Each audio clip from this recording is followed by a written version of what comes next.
Welcome back to God is Alive. My name is Serena, and here I speak all about what it truly means to have a personal relationship with God. We have faith every day that we'll wake up tomorrow, so I want to start a fire in your heart to stop chasing the temporary things of this world and to put that same faith in God. So let's learn about God and learn to lean on God, because what's the worst that could happen? Welcome back to God is Alive. My name is Serena, and today I am speaking about loyalty. I know, loyalty, whatever. No, but seriously, loyalty is very important, I'm willing to argue it's worth more than money, riches, fame, achievements, whatever. Because we all have loyalty to something. And so I guess my question for you is, what are you loyal to? Who or what are you committed to? Because let's be honest. Proverbs chapter 22 verse 1 says, "A good name is more desirable than great riches. To be esteemed is better than silver or gold." Have you ever seen someone who acts like they're best friends with someone else, and then the second that person's out of the room, they start talking bad about them?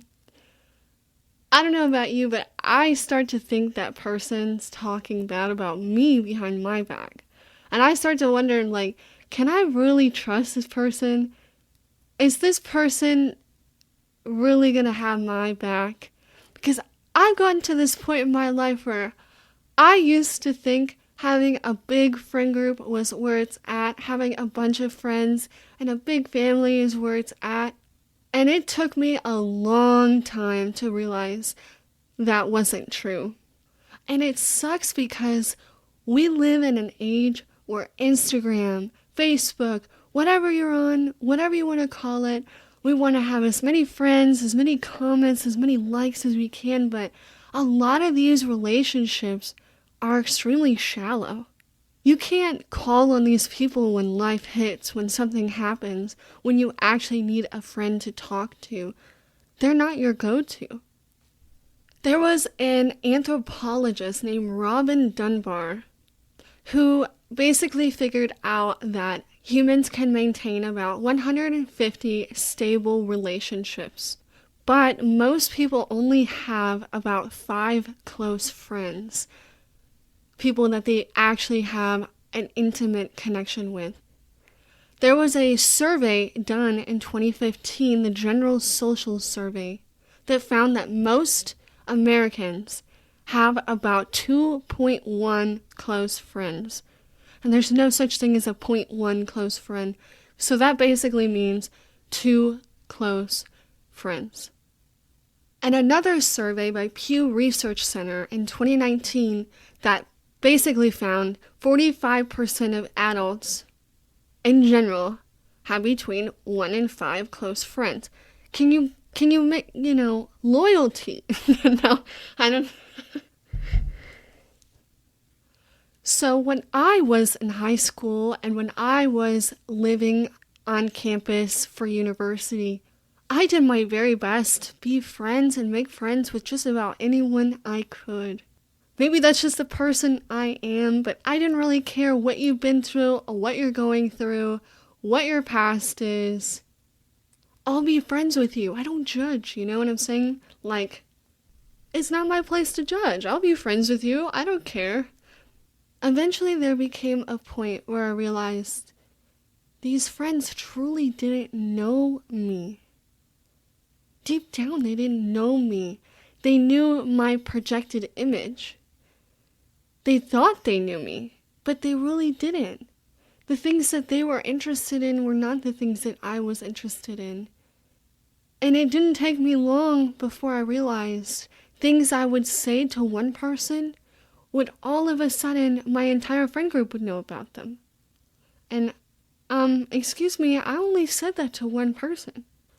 So, it sounds silly for me to sit here and talk about this because it seems so obvious, but maybe I'm an optimistic person, who knows?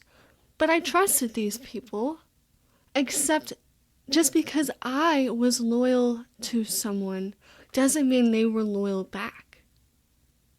And loyalty is extremely important for any true relationship you have with someone, including our relationship with God. Yep. Because God may not be a mere human, but he is a being. And he is capable of having relationships. We were made in his image. That's one of the very many ways we are made in his image. We crave relationships. We crave to be accepted. I don't mean to call you out right now, but I'm opening up, so I'm just going to do it. I know you crave to be accepted by this person or by this friend group, except sometimes we want that acceptance from the wrong people. Let me tell you a story. I've been reading 2 Samuel. I actually just finished it. And God's chosen leader of Israel was David, a mere little shepherd boy. I'm sure you know the story. And God was loyal to David, and David was pretty loyal to God. He was human. He made mistakes. We all do. But God made a promise to David in 2 Samuel chapter 7, verses 12 through 16, where God told David, verbatim, when your days are over and you rest with your ancestors, this is God speaking, I will raise up your offspring to succeed you, your own flesh and blood, and I will establish his kingdom, your house, and your kingdom will endure forever before me. Your throne will be established forever. Hey, so sorry to interrupt my own podcast. This is not an ad or a sponsorship. I just wanted to say, if you support this podcast, then please, let's build an online community together and head on over to Serena Speaks Podcast on Instagram and just start making friends in the comment section and fostering relationships. Or you can even message me any questions or concerns you may have now before it's filled up. So thank you for hearing me out, and I'll let you go back to the podcast now. God was unwaveringly faithful to David. And in a way, God's faithfulness and loyalty to David enabled David to be faithful and loyal to the Lord in return, but that's not always the case. But like David, we're not perfect, He committed serious sins and went against God in various ways, which I will not be getting into right now. But at the end of the day, what set David apart was his repentant heart. His heart. His decision to always return to God and remain faithful to God and being a man after God's own heart. He would acknowledge the things he did wrong, and he would actively choose to change and do the right thing, which is hard. It takes a very humble personality to go, you know what, I'm wrong. God, you're right. These friends don't have the best interests for me, whatever it is. So as time went by, David's son, Absalom, went against him. When the kingdom was in this state of turmoil, blah, blah, blah, things are happening, issues are arising, David's own son decided, I want the throne. I want to be king. What is this, an episode of Game of Thrones? No, this is real life. This is real history that happened. And Absalom conspired against his dad, David, and he started to win over the people of Israel. And as time went by, this eventually led to a full-on civil war between those who were loyal to David and those who were loyal to Absalom. And so because David's son Absalom went against him, and he wasn't loyal to David, he was also not being very loyal to God. I feel like I've said loyal a bunch of times, but that's okay. And the thing we gotta remember when issues are arising and things just don't seem right or fair, who is in control? Who is always in control? The Lord. 2 Samuel chapter 17 verse 14 states, "For the Lord had determined to frustrate the good advice of," I don't know how to say his name, Ahithophel, in order to bring disaster on Absalom. Basically, Ahithophel was Absalom's advisor. Absalom would be like, should I do this? Should I do that? And this guy would basically be like, yay or nay. And instead of God doing something else, smiting Absalom on the spot, giving David the strength, he had a different plan. He works behind the scenes. God always has a plan. He saw this was all going down. He knew Absalom was in the wrong. He knew Absalom was trying to go against his plan. And the thing that I have to remember sometimes is God works for the good of those who love him and who have been called according to his purpose. That's Romans chapter 8, verse 28. But unfortunately, this disloyalty from David's son Absalom caused immense pain for the kingdom and for David. Absalom was unfortunately, or not unfortunately, killed during the battle. And even after it was all said and done, Absalom was still David's son. And it reads in 2 Samuel chapter 18, verse 33, that David genuinely wanted to die in Absalom's place. It says, "The king was deeply moved and went up to the chamber over the gate and wept. And as he went, he said, 'Oh, my Absalom, my son Absalom, if only I had died instead of you, oh Absalom, my son, my son.'" It's just a perfect example of how just because you may be loyal to someone doesn't mean they're going to be loyal back. And it hurts.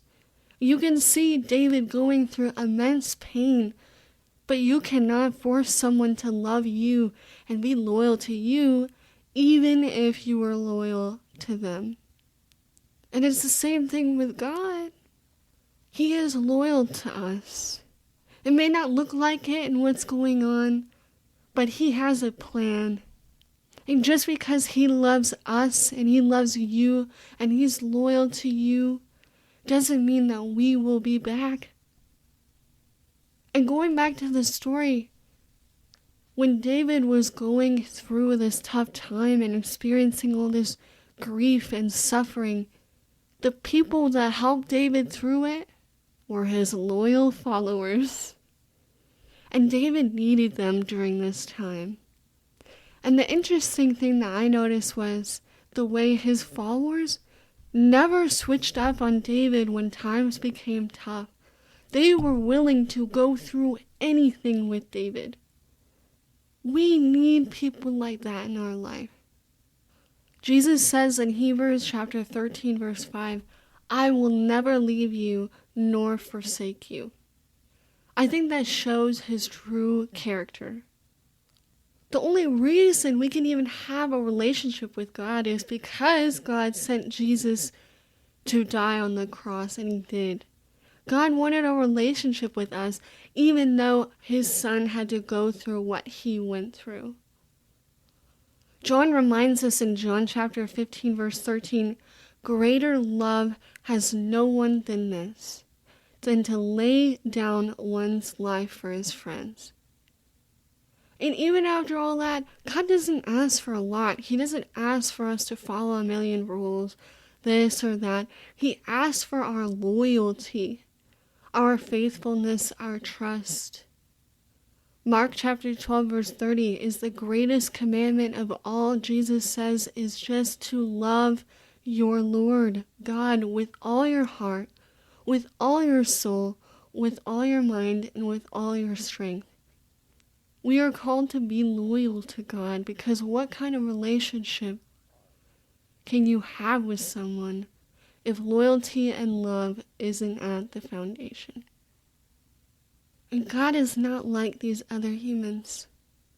Even when we are not completely loyal to God, He is always, and I mean always, loyal to you. Because He is love. He is faithfulness. He is mercy. His loyalty unto us does not depend on our perfection. It's not contingent on our loyalty to Him. And personally, I think that's better than having 1,000 friends. So thank you so much for tuning in to today's podcast. Today's song of the day is Glorious Day by Passion and Kristian Stanfill. I hope you have a great rest of your day, and I'll talk to you again next time. So now you know more about me, but I want to get to know you too. So if you want, feel free to head on over to Instagram and message me at Serena Speaks Podcast with questions or just anything. Also, I plan to create a website soon to foster a community here and to provide resources just for you. As always, thank you for tuning in, and I cannot wait to talk to you again next time. Mwah.